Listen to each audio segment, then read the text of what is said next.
别客气。细胞都在欢呼我身体的每个细胞，这种感觉它到底是什么？竟然能在远。王云，撑着，你得。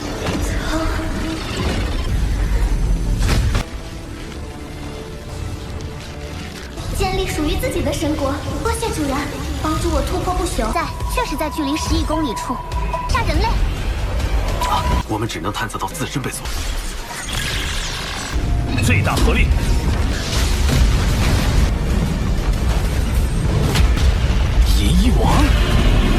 Halo kalian semua, selamat datang di channel Donghua Master. Bagaimana kabar kalian semua? Mimin harap kalian semua baik-baik saja. Dan pada video kali ini kita akan melanjutkan alur cerita dari serial Donghua Solasar episode ke-185. Dan sebelum kita masuk ke cerita terbaru, mari kita sedikit mengingat cerita sebelumnya, yang dimana pada cerita sebelumnya Lo-Fong membuat teknik baru yang Lo-Fong memberikan nama sebagai teknik kebijakan bulan, yang teknik ini dipondasikan oleh kekuatan sayap sawunya Lo-Fong. Dan perjalanan Lo-Fong berlanjut dengan pergi ke benua utama Yanjin, tetapi di sana Lo-Fong malah berhadapan dengan ras robot automaton yaitu Chiweka. Chiweka mengincar Lo-Fong karena Lo-Fong yang mengambil sebuah harta berupa token yang diincar oleh Chiweka dari musuh yang telah Lo-Fong kalahkan, dan Chiweka mengincar token itu dengan menghajar Lo-Fong sampai menggunakan teknik warisan dari gurunya, yaitu teknik domain 9 negara dewa yang mengeluarkan 81 para ras automaton yang berada di ranah dari Undying Emperor. Sampai Lo-Fong untungnya bisa keluar dari sana menggunakan dunia internalnya dan juga mengeluarkan para serangga Zerg, dan itu merupakan inti cerita pada cerita sebelumnya. Kalau gitu pun sekarang langsung saja kita masuk ke bagian cerita terbaru. Cerita ini berlanjut dengan para serangga Zergnya Lo-Fong yang mengeluarkan serangan gabungan dari mereka, yaitu sebuah senjata serangan laser tingkat tinggi yang serangan itu menjebol keluar mengenai salah satu pesawat piramid milik Chiweka, yang pada saat ini Chiweka dibuat kaget dengan Lo-Fong yang memiliki serangga Zerg tingkatan penguasa sektor, dan serangan laser gabungan mereka merupakan serangan mematikan yang bahkan Undying Kaisar tingkat tinggi tidak akan bisa bertahan hidup jika menghadapi serangan itu secara langsung. Yang serangan itu pun memberikan kerusakan kepada pesawat piramidnya Chiweka, tetapi di sini Chiweka juga tidak bisa untuk menggunakan para boneka robot Undying Emperor-nya karena mereka sekarang yang telah kehabisan tenaga, yang membuat Chiweka tidak bisa melakukan tindakan apapun untuk mencegah Lo-Fong. Dan Lo-Fong pun menyuruh kepada Irina untuk menyerang pesawat piramid itu agar sistem pesawat piramid itu mati. Irina menerima perintah itu, para serangga Zerg mulai menyerang pesawat piramid yang sampai membuat sistem kontrol pesawat piramid mati.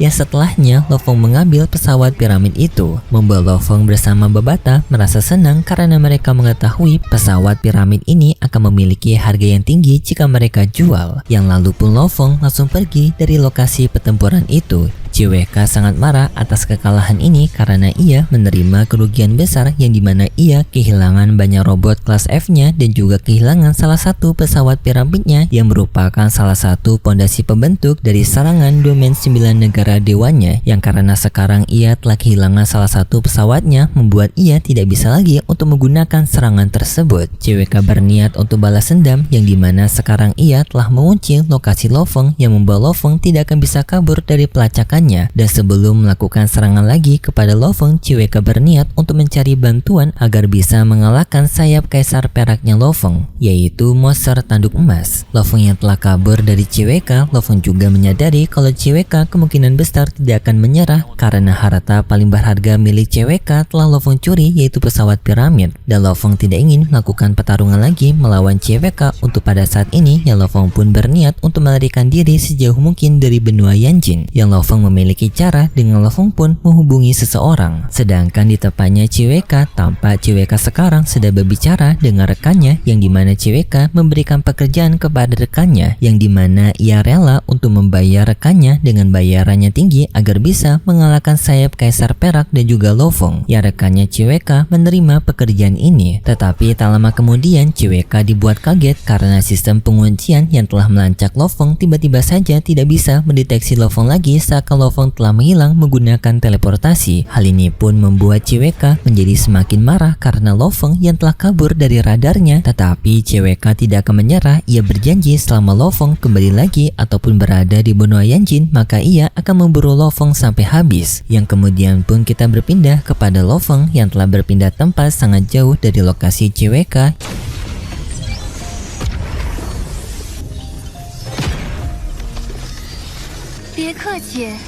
Yaitu dengan Lo Fong yang diteleportasikan oleh seorang wanita Undying Emperor yang bernama Kaisar Fantasi Bintang. Lo Fong berterima kasih atas jasa Kaisar Fantasi Bintang, tetapi Kaisar Fantasi Bintang justru menjawab harusnya diriku yang berterima kasih karena ia merasa senang bisa melihat legenda langsung, yaitu Kaisar Sayap Perak. Ia juga telah lama mendengar adanya Kaisar Sayap Perak yang memberikan teror di benua Yanjin. Kaisar Fantasi Bintang merasa senang bisa melihat secara langsung Kaisar Sayap Perak, apalagi ia juga mendapatkan bayaran dari Lo Fong berupa 10 juta logam campuran. Kaisar Fantasi Bintang sangat berterima kasih dengan hal ini dan ia berharap bisa bertemu lagi dengan Kaisar Sayap Perak. Dan setelahnya pun Kaisar Fantasi Bintang pergi dari sana.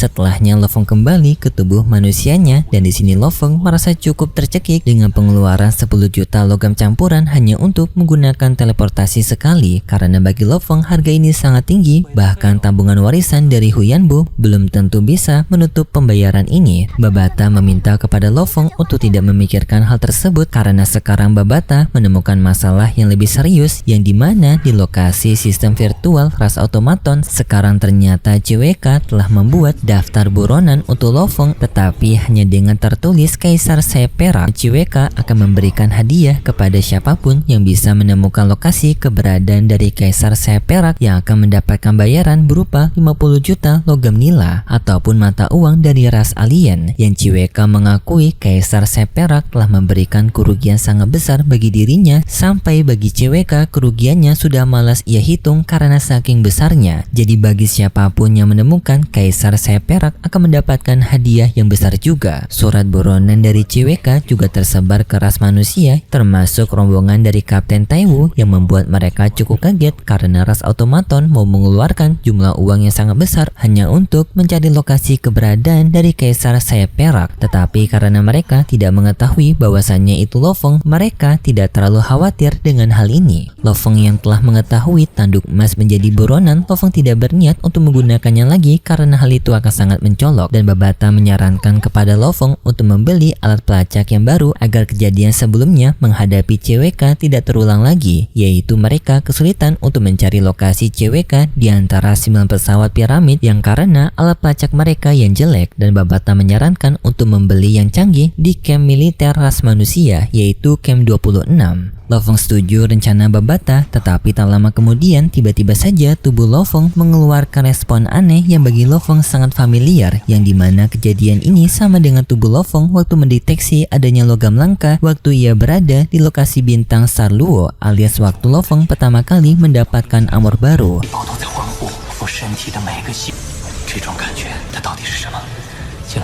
Perasaan ini membuat Lo Fong sadar adanya sebuah harta yang merespon tubuhnya, dan perasaan ini jauh lebih kuat daripada perasaan yang Lo Fong pernah alami sebelumnya. Lo Fong pun tertarik dan mencoba untuk pergi ke arah dari lokasi harta itu, dan di lokasi harta itu ternyata harta itu sekarang berada di cincin penyimpanan dari pemilik pesawat yang akan menuju ke benua Yanjin, dan pesawat itu memiliki alat pelacak yang lebih canggih, yang dimana pesawat mereka telah merasakan adanya pesawat asing yang datang mendekati mereka, alias pesawatnya Lo Fong, yang hal ini diberitahu kepada bos mereka. Bos mereka yang mendengar itu merasa tertarik dengan pesawat yang menuju ke tempat mereka. Ia pun menyuruh kepada para bawahannya untuk mengubah arah menuju ke pesawat Lo Fongnya juga.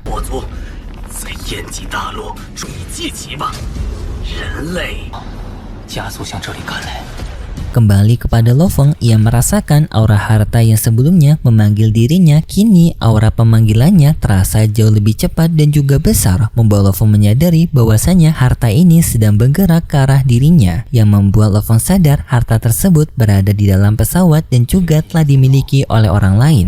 Dan karena sekarang situasinya Lo Feng tidak ingin bertarung, apalagi masih menjadi buronan dari ras automaton, Lo Feng pun memutuskan untuk langsung mundur. Yang singkatnya Lo Feng selamat dengan Lo Feng telah kembali ke tempat dari camp militer 26. Tetapi Lo Feng masih berniat untuk mendapatkan harta sebelumnya, namun setelah Lo Feng mempersiapkan diri lebih matang lagi. Singkat cerita, Lo Feng pun menjual harta jarahan dari ras automaton, yaitu pesawat piramid dan juga para robot dari ras automaton melalui Master Truyan, yang Master Truyan telah membantu Lo Feng untuk mencari pembeli yang mau membeli dengan harga tinggi harta-hartanya Lo Feng sampai 6,1 miliar. Dan setelahnya Lo Feng langsung memanfaatkan uang yang ia dapat untuk langsung membeli alat pelacak yang baru dan juga lebih hebat, yang Lo Feng membeli dua alat pelacak. Pertama alat pelacak jarak dekat dan alat pelacak jarak jauh, yang total menghabisi 3,8 miliar, yang dimana alat pelacak jarak jauh berguna untuk mencari musuh dari kejauhan, sedangkan alat pelacak dari jarak dekat untuk bisa melihat situasi secara detail dari medan pertempuran. Seperti kejadian sebelumnya, Lo Feng tidak bisa menemukan keberadaan CWK karena alat pelacakannya Lo Feng yang tidak bisa mendeteksi CWK. Tetapi karena sekarang telah memiliki alat pelacak jarak dekat canggih, Lo Feng bisa untuk menemukan CWK jika melakukan pertempuran lagi melawan CWK. Dan untuk sisa lainnya, Lo Feng membeli alat budidaya untuk meningkatkan rotary beam cloud kerana Andiying. Dan untuk sisa lainnya, Lo Feng membeli kristal dewa api yang merupakan sebuah harta peledak yang ledakannya bisa menyamai dengan ledakan dari ranah Andiying Emperor, yang Lo Feng berniat untuk menggunakan harta ini sebagai jalan keluar terakhir di kondisi darurat. Dan setelahnya Lo Feng pun kembali ke dalam pesawatnya, yang lalu Lo Feng juga membantu rotary beam cloud untuk menerobos ranah Andiying. Yang di sini rotary beam cloud ia bisa berbicara, yang ternyata ia cewek cuy. Yang di sini rotary beam cloud berbicara dengan mengeluh karena sakitnya penerobosan Andiying ini. 罗云，撑着，一定。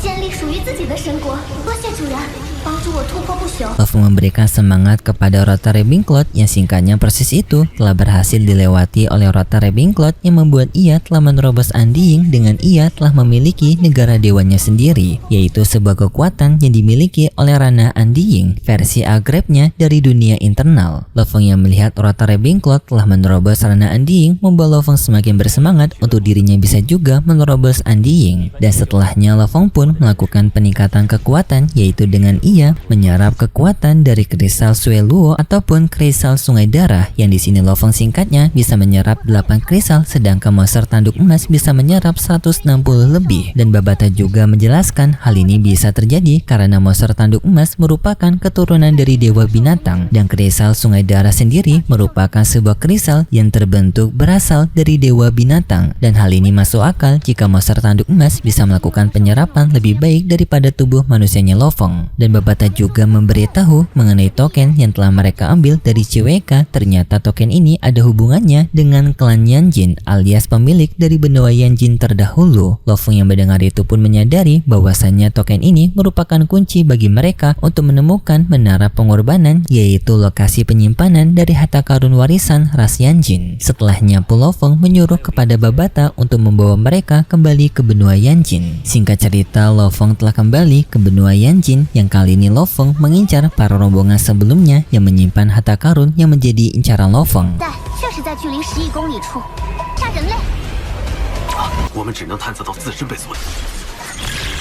对方的探测仪恐怕比我们高级。 Dengan alat pendeteksi yang canggih, Lo Feng bisa menemukan keberadaan mereka dengan sangat cepat, yang bahkan alat pelacak Lo Feng lebih canggih dari para pihak musuhnya, yang membuat pihak musuh tidak bisa menemukan lokasinya Lo Feng. Dan setelahnya Lo Feng menggunakan para ras serangga Zergnya untuk melakukan serangan gabungan, yaitu serangan laser. Serangan itu pun mengarah kepada ketiga orang tersebut. 最大合力。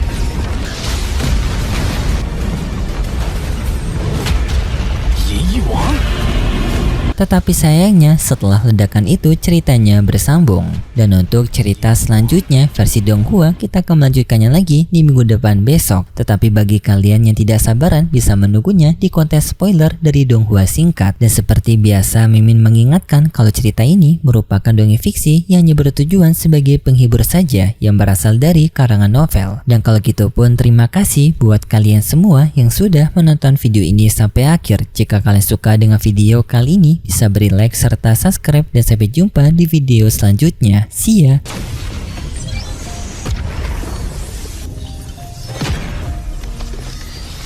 别客气。